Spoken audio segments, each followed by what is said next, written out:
I love Bitcoin, but there's just something incredibly satisfying about having real, fine silver in your pocket. That's why commodity discs are so neat. They're 1-ounce rounds of fine silver with a QR code on the back. Just grab your smartphone's QR reader, scan the coin, and you'll instantly get the silver spot price in Federal Reserve notes and Bitcoin. And if you donate $100 to the Scott Horton Show, he'll send you one. Learn more at facebook.com/commoditydiscs. commoditydiscs.com. Hey, all, Scott here. On average, how much do you think these interviews are worth to you? Of course, I've never charged for my archives in a dozen years of doing this, and I'm not about to start. But at patreon.com/Scott Horton Show, you can name your own price to help support and make sure there's still new interviews to give away. So what do you think? 2 bits? $1.50? There are usually about 80 interviews per month, I guess, so take that into account. You can also cap the amount you'd be willing to spend in case things get out of hand around here. That's patreon.com/Scott Horton Show. And thanks, y'all. All right, you guys, Scott Horton Show. I'm him. Check out the archives at scotthorton.org. More than 4,000 interviews now going back to 2003. And check out everything going on at libertarianinstitute.org/Scott Horton Show. They all get posted there first. Follow me on Twitter at Scott Horton Show.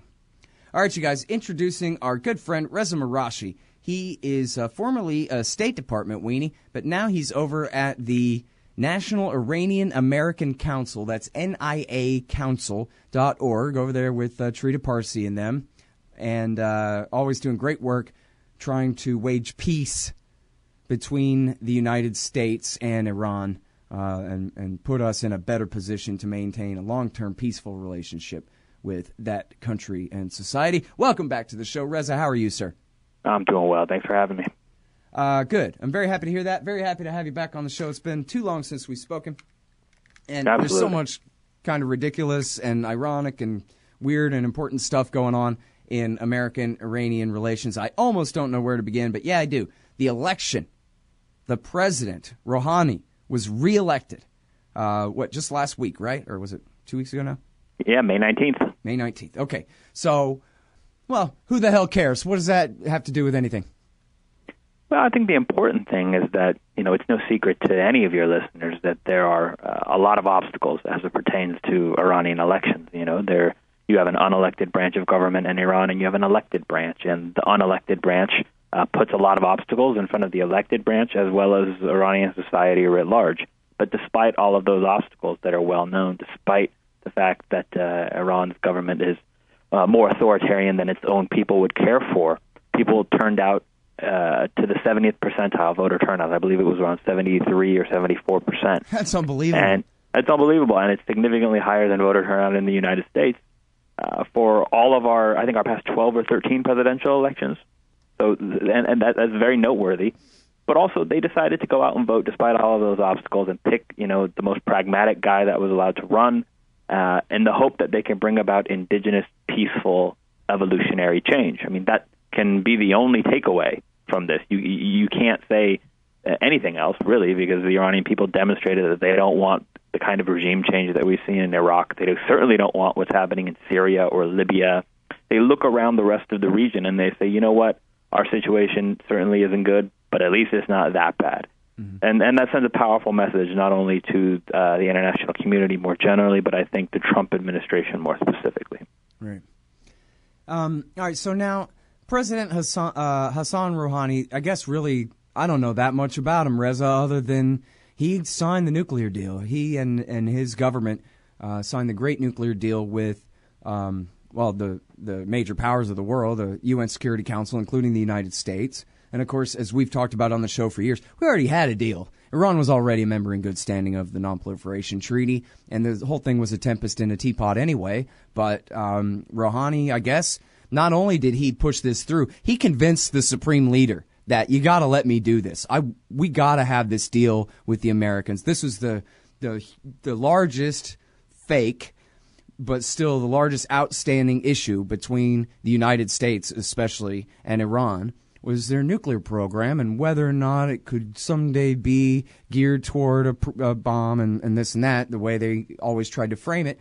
And he put this thing to bed, which I think ratcheted down, even including Trump replacing Obama. I still think that means that tensions have been ratcheted down by, like 7 points on the dial or something, by passing that great deal. And so I must assume, Reza, that his reelection was, in large measure a referendum on that. Obviously, Iran's relationship with the United States and the UN powers and all of that is really important. But on the other hand, that's still just one issue. And this guy's the president of the whole country. And I know that when Ahmadinejad was the president, the economy was a really big deal and all that kind of thing. So I wonder what sort of, progress, hope, change, whatever it is, supposedly that this guy represents in Iran, do people really perceive him as representing? How much change do we really have here beyond just here's a guy who did the tough work necessary to come to an agreement with the Americans on the nuclear program?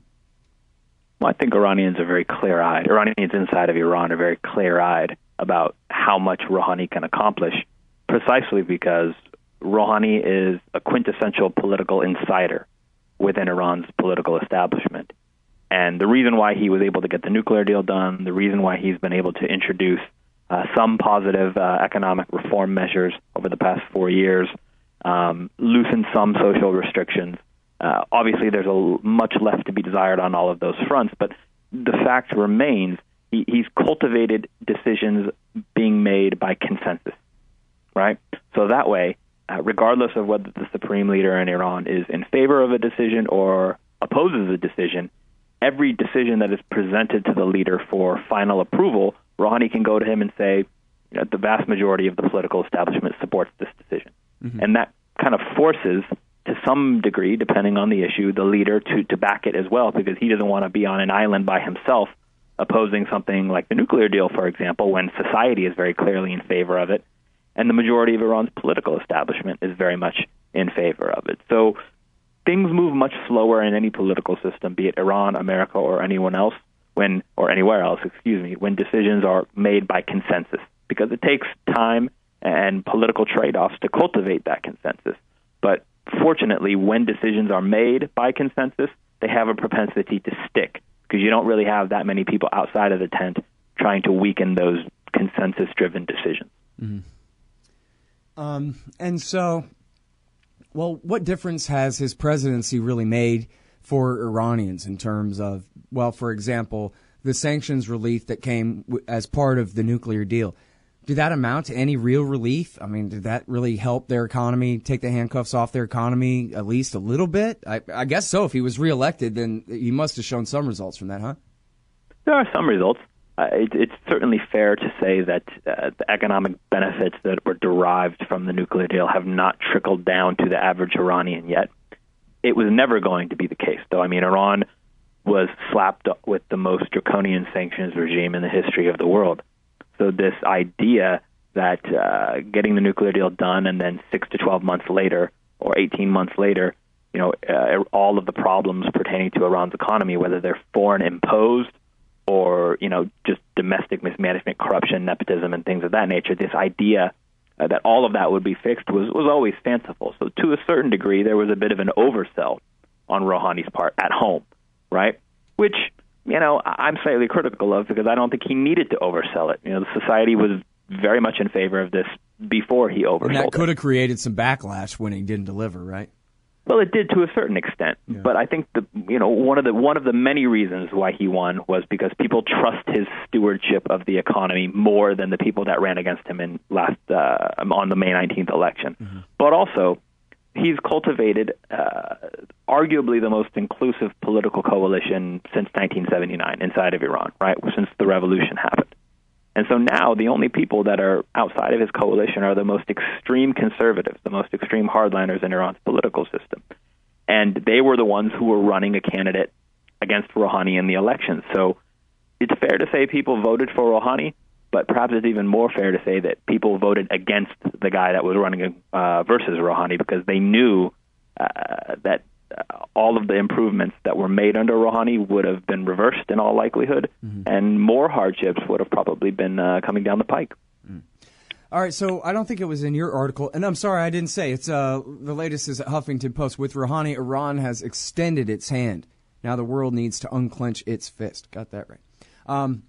But I don't think it was in here, but I did read somewhere recently, maybe it was Mohammed Sahimi's piece, where he said Rouhani would very much like to be the supreme leader himself one day. which raises the question. I guess I hadn't asked anybody this in a while. I hadn't read anything about this in a while, but they said that the Supreme Leader Khamenei has cancer, right? Is that a big part of the politics of what's going on here? Sure. Anytime you have somebody that is the most powerful man in a country, succession is going to be an issue. You know, we have elections every 4 years in the United States, and the president is ostensibly the most powerful person in the country, leader of the free world, as they like to call him.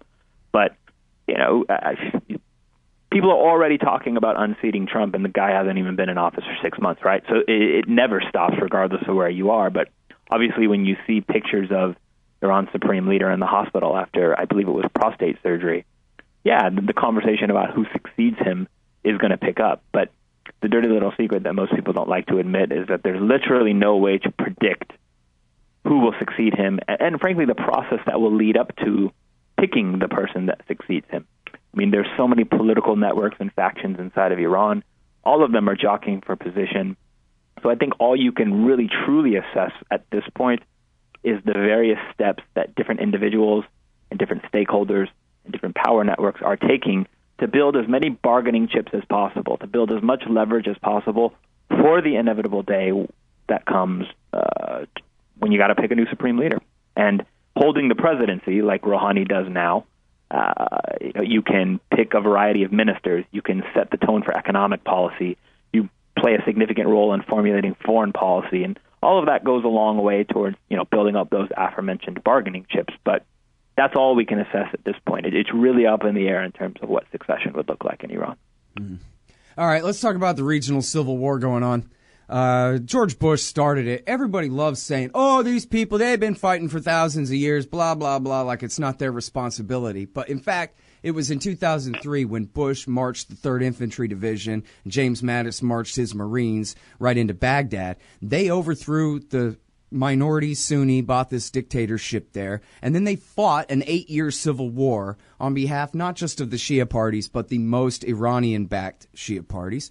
This helped, all sides bear responsibility for different parts of it. This was part of what pushed the Sunnis into the arms of al-Qaeda in Iraq and then eventually the Islamic State in the first place. Now America's still helping them in the same war in pushing the Islamic State out of Raqqa, these Iranian-backed Shiite militias in the Iraqi army, pushing them out of Mosul, and then eventually in Raqqa to smash the Islamic State.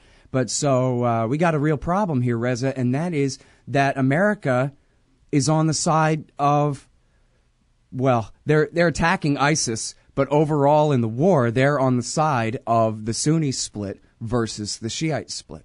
And we saw this when the Sunni side of the split. God damn, I'm going to say that again. The Americans are still on the Sunni side, the Saudi side. Basically, what they did in Iraq War II was a big accident. It wasn't supposed to work out that way. So now they're trying to make up for that fact by backing the Saudi policy in Syria and around the region. And at the heart of their argument is that Iran is still the root of all evil, and that Iran is the greatest state sponsor of terrorism in the world. Now, they never finished the sentence because I think they would have to try to cite an example, and they can't. So they would actually, I think, at this point, have the American people believe that it's Iran that's behind ISIS and behind al-Qaeda and this kind of thing.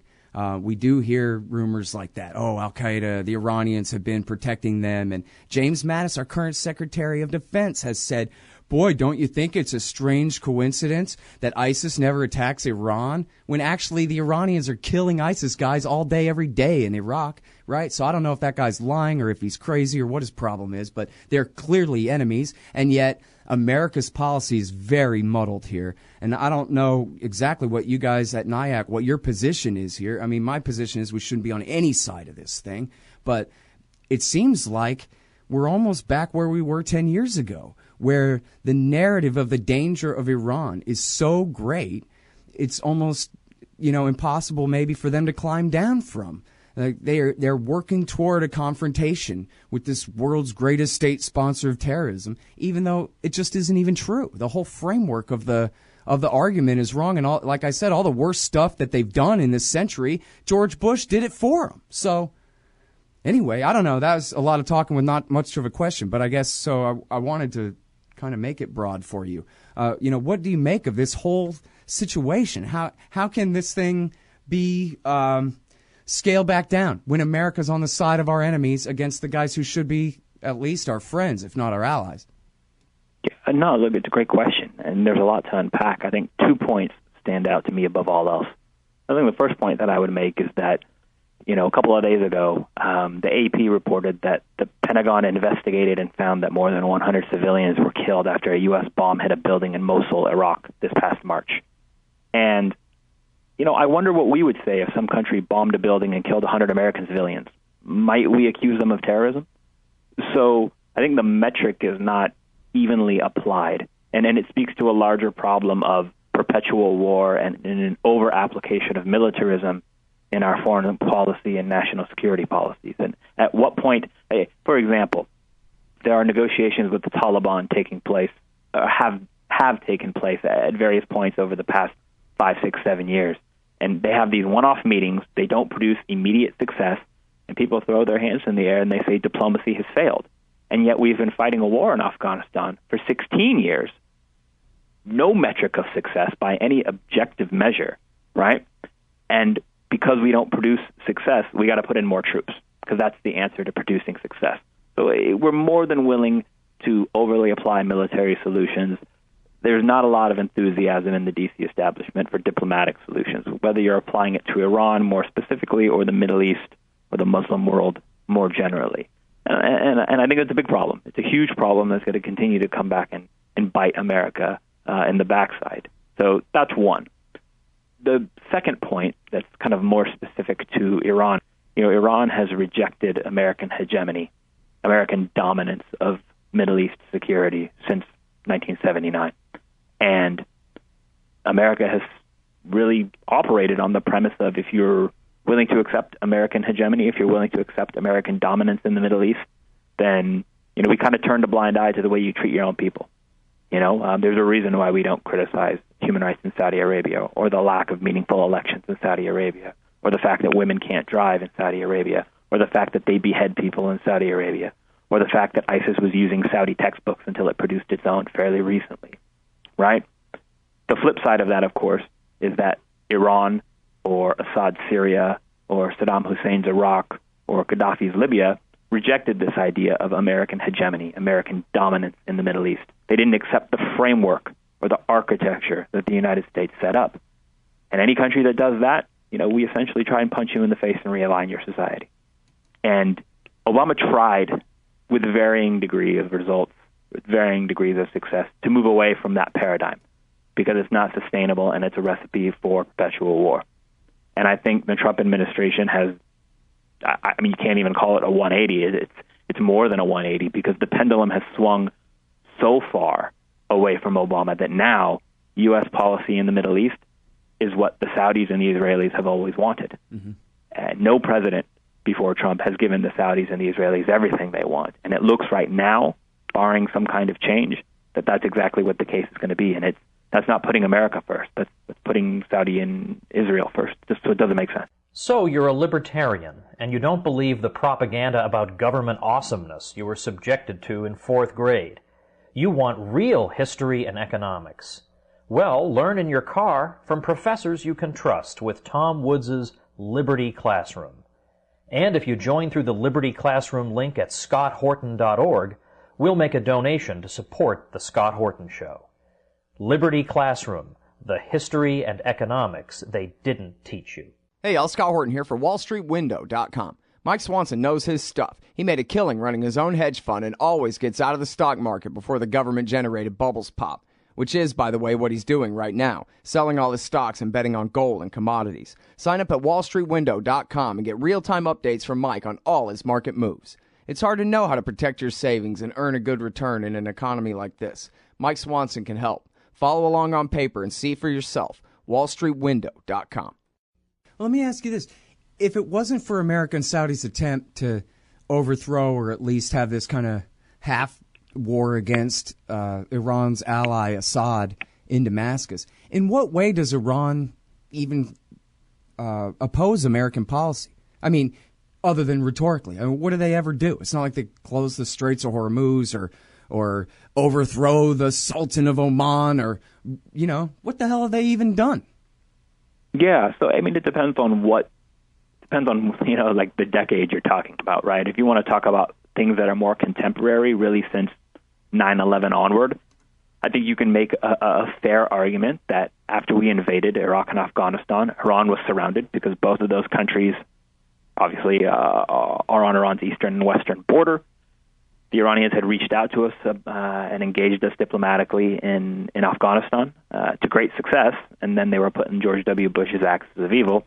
Then they reached out after we invaded Iraq and offered to negotiate on all points of contention, and the Bush administration summarily rejected that offer.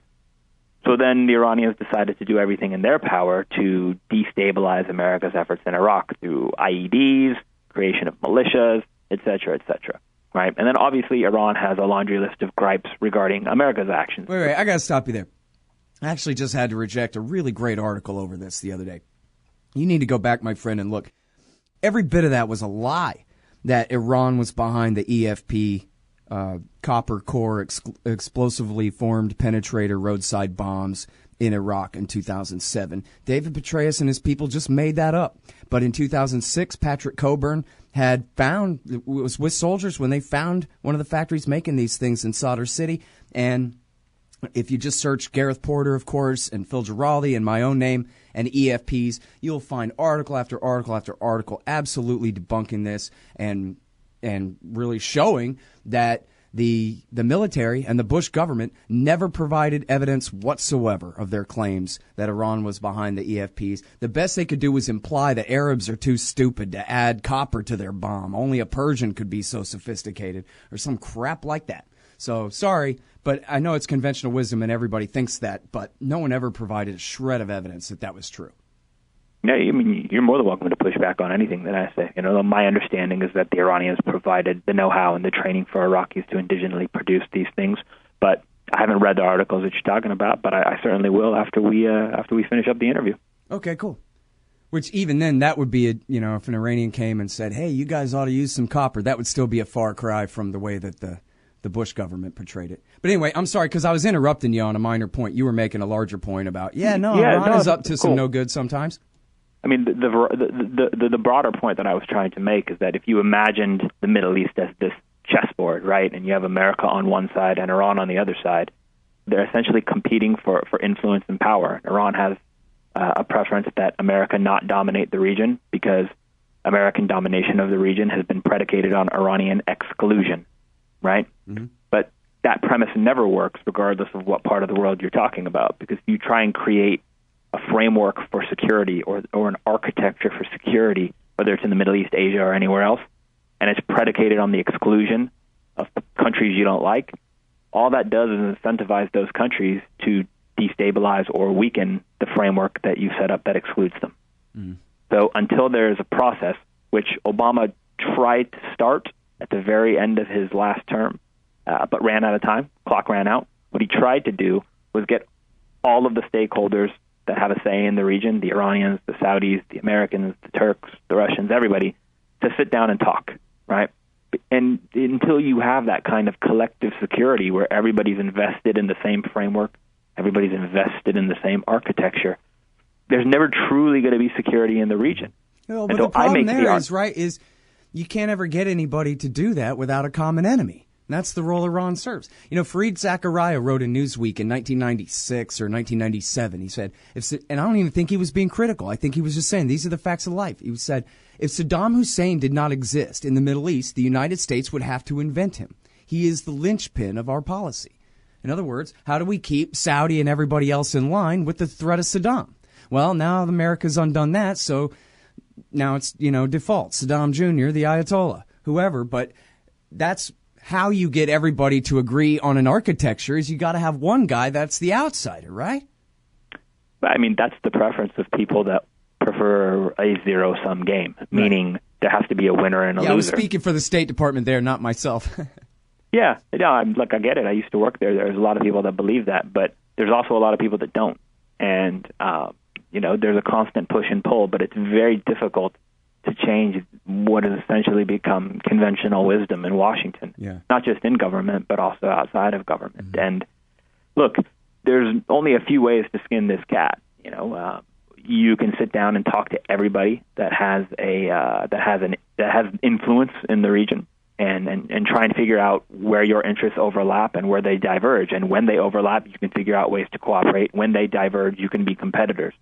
Or you can do what Trump has done and swing the pendulum so far in favor of the Saudis and the Israelis that it actually ends up adversely affecting American interests. And it's sad to see that that's the case, especially when somebody ran a campaign predicated on America first. But yeah, it's... Well, the same thing for the Obama years. I mean, they quite openly, as Obama explained to Jeffrey Goldberg in The Atlantic, the reason we're supporting the revolution against Assad is to take Iran down a peg. This will weaken Iran's influence by breaking off their last Arab ally that they have. And then all it did was empower Iran. All it did was give Hezbollah a bunch of battlefield experience fighting the Islamic State and al-Qaeda. All it did was give al-Qaeda and the Islamic State a bunch of battlefield experience on the other side. But, of course, it also, as we were talking about before, empowered the Iraqi army to move further west, empowered the Iraqi Shiite militias to ethnically or sectarianly cleanse some of these predominantly Sunni cities in western Iraq, where in some cases they're refusing to let people move back home, or there's nowhere to move really back to, like in the case of Ramadi, where the whole city's completely flattened, right? So all this just completely backfires. It does nothing but make Soleimani, the evil Sith Lord, more and more powerful every time the Americans get up in the morning and do anything. Yeah, I mean, it's very convoluted and it doesn't make sense. And the reason why it doesn't make sense is because it's not smart. And, I do think that the Obama administration's strategy in Syria was kind of like a watered-down version of regime change, where rather than overthrowing Assad, I think increasingly they came to the realization that overthrowing Assad would mean that al-Qaeda or ISIS would, take over the vast majority of Syrian land. And those are groups that have very publicly stated a desire to attack the United States of America inside of America. Right? And John Kerry was actually talking to the Syrian opposition and was secretly recorded. Somebody asked him, they're like, well, why aren't you guys fighting Hezbollah in Syria? And he very candidly said Hezbollah is not trying to attack the United States. Right? So there's a difference between, organizations that are listed as terrorist groups by the United States who are actively trying to attack the United States, like attack the homeland. And then you have other groups like Hezbollah where geopolitical interests and ideology clearly differ between America and Hezbollah, but Hezbollah is not trying to plot attacks against the United States. Right. So geopolitical differences versus imminent threats. I think that's the way that I distinguish it. So yeah, Obama was trying to bleed out Iran and Syria as a way to kind of, contain or weaken their influence in the region. I don't agree with that particular policy, but I do think that that's what was happening. And now I think you have a continuation of that, but on steroids. And if you don't have diplomatic channels to talk to the Iranians about Syria, like Obama did, I see no effort on the part of the Trump administration to do that yet, then you're going to misperceive, you're going to miscalculate due to lack of communication, and it could very much turn into an open conflict. Hey, what years were you in the State Department, Reza? 2006 to 2010. Oh, okay. That's interesting. Well, I'm going to have to think about that to have questions for next time. I was kind of hoping you were going to say earlier, well, you know what, you might know about this anyway from your experience in and outside of government. I don't know which or what, but I just read this thing.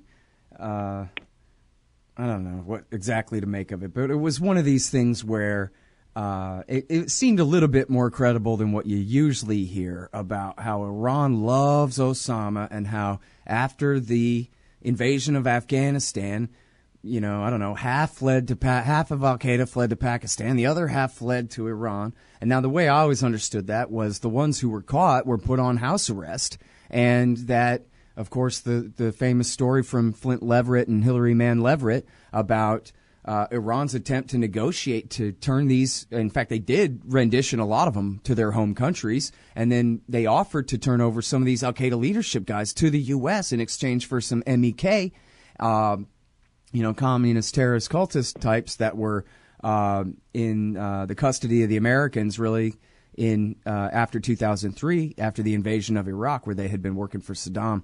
But anyway, so I wonder if you can kind of clarify that, because, of course, as you know, there's a whole right-wing narrative that, never mind Sunni Shia, the Iranians are smart, and they know that if al-Qaeda can be strengthened to weaken America, then that's in their interest to do, at least in the short term, and they'll deal with other problems later. And so They were not on house arrest, these al-Qaeda guys. They were treated like kings, and Iran really, the Ayatollah could be counted as an al-Qaeda co-conspirator, far from, an imprisoner of their men. He's basically allied with them.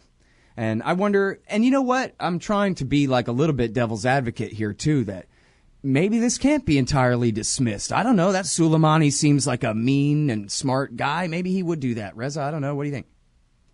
Well, I think you kind of hit the nail on the head when you mentioned the fact that, Iran was looking for a trade. So, after we started bombarding Afghanistan and a lot of these, top al-Qaeda guys had to flee the country and look for refuge somewhere, particularly people in Osama bin Laden's family, my understanding is that they said, here's a place that the Americans will never be able to get us, Iran, because, the United States doesn't have a diplomatic or military presence in the country and hasn't since 1979. So there was a debate inside of Iran, too. Some people said, we don't need this kind of trouble. Let's not let them in. And others said, look, this is a way to stack up bargaining chips vis-a-vis the United States. We can try and trade them for MEK people. And it didn't end up happening that way. So then Iran has these people, and you kind of back yourself into a corner. You're like, well, what do we do with them? I mean, I think an article came out fairly recently. I can't remember where it was in. Maybe it was in the New Yorker or something like that, where, there was a long article that talked about how these people were detained in Iran, predominantly by the IRGC. They were not living like kings. They were essentially in prison. It wasn't house arrest. And, eventually they escaped. So it's kind of one of those things where the Iranians didn't make a good strategic decision. I say with the benefit of 20/20 hindsight, but I wouldn't have made the decision they made at the time, right? But I get why they did it. They were trying to build up the bargaining chips that they had to try and do a trade with the United States. But the track record of al-Qaeda not liking Iran because they're Shia Muslims is crystal clear. Iran's willingness to fight against al-Qaeda, crystal clear. Iran almost went to war with the Taliban because they abducted and killed Iranian diplomats in 1998. Mm-hmm. The history, crystal clear. And, not coincidentally, when the Obama administration removed U.S. military presence from the Iran-Afghanistan border, Iran's behavior in Afghanistan, as we often like to speak about it here in the United States, improved. So there are ways to deconflict when you acknowledge that other countries actually have interests. And that doesn't mean that you capitulate to them, but it means that you can engage them in some kind of substantive, sustained fashion to make sure that the worst possible outcome, fighting each other, doesn't end up happening. And even perhaps there's some overlap of interests where you can cooperate if, in fact, that is the case. And Afghanistan is a prime example. Well, yeah, and of course, just like in Iraq, we've been fighting for the Iranian side in Afghanistan. The Hazaras are a huge part of the Kabul coalition government from the days of the Northern Alliance in 2001, from the start of the war. They're not. Yeah. We're on their side, even if we won't talk to them and work with them about it. In fact, there's even been stories where the Americans are complaining that from a few years ago that, the Iranians are giving all this money to Hamid Karzai, and we're mad about that. Well, what does that tell you, other than we're their allies, whether we like it or not? Yeah, it's one of those things where our policies in the Middle East are becoming increasingly hard to defend. I would argue they've been very hard to defend for quite some time, particularly since 9/11. But even before 9/11, we had some pretty dumb policies in the part of the world during Bill Clinton as well. So, Republicans and Democrats deserve their fair share of criticism, Bush being the top of the criticism pile, in my humble opinion, for starting the Iraq War. Absolutely. But look, we're in a situation now where we can do one of two things. We can ratchet up the tensions and get bogged down in another war that benefits nobody that's an American and certainly causes more death and destruction in a region that's already rife with it. Or we can engage diplomatically with all countries in the region, balance them against one another, and that's a way that actually benefits American interests in a more long-term, sustained fashion. That's what Obama was trying to do. The clock ran out. Sadly, it looks like the Trump administration is moving away from something that was never truly tested in a sustained fashion and reverting back to something that's been a proven failure over many decades. Mm-hmm. All right, I'm sorry I've kept you too long, but I wanted to go back to one thing that you were saying before about that recording of John Kerry talking about Hezbollah and saying, well, yeah, we're not attacking them because, and, they're fighting al-Qaeda more than ISIS even, I think. and the Al-Qaeda guys are working in the American coalition there in Syria. But he says, as you say there, the quote is, because they're not attacking the United States. And yet, if back to the beginning of this interview, and the premise of the whole discussion of Iran in the world, at least as it takes place in this country, is Iran is the greatest state supporter of terrorism on the planet. Iran is mother, says Michael Ledeen, causing people to wonder about his relationship with his mother. And yet, the best argument anybody's got that they back terrorism in the world is they back Hezbollah, which, as you say, the Secretary of State in private will concede, is really not a threat to the United States of America whatsoever. Hezbollah hasn't attacked America since 1983, and in fact, that was the Amal militia, not Hezbollah. So, yeah, I firmly believe that the way that America chooses what is and is not a terrorist organization is oftentimes politicized, and that's unfortunate because when American lives are at stake, it doesn't make a lot of sense from a policy perspective or a moral perspective to politicize that. It weakens the concept, it cheapens the concept, and it weakens the cause. So until we can universally apply a set of standards to friend and foe alike when they are supporting organizations that want to engage in terrorism against the United States of America, we're going to continue to have convoluted policy that doesn't make sense, that ends up hurting the country in the long run, and empowers countries that are willing to have more practical policies that are opposing American interests in a non-military fashion. Yep. All right. Hey, listen, man, thanks very much for coming back on the show, Reza. Great stuff. Yeah, I appreciate it. Thank you. All right, you guys, that is Reza Marashi. He tolerates me. Occasionally I have him on. Poor guy sits there and listens to me rant. NIACouncil.org. NIACouncil.org. That is Reza and Trita Parsi and Tyler Cullis and a lot of great guys doing a lot of great work over there for peace between America and Iran. Check him out, NIACouncil.org. And again, his latest in the Huffington Post is called, With Rouhani, Iran has extended its hand. Now the world needs to unclench its fist. I'm Scott Horton. This is my show. Check out scotthorton.org at, libertarianinstitute.org and twitter.com/Scott Horton Show. Thanks, y'all.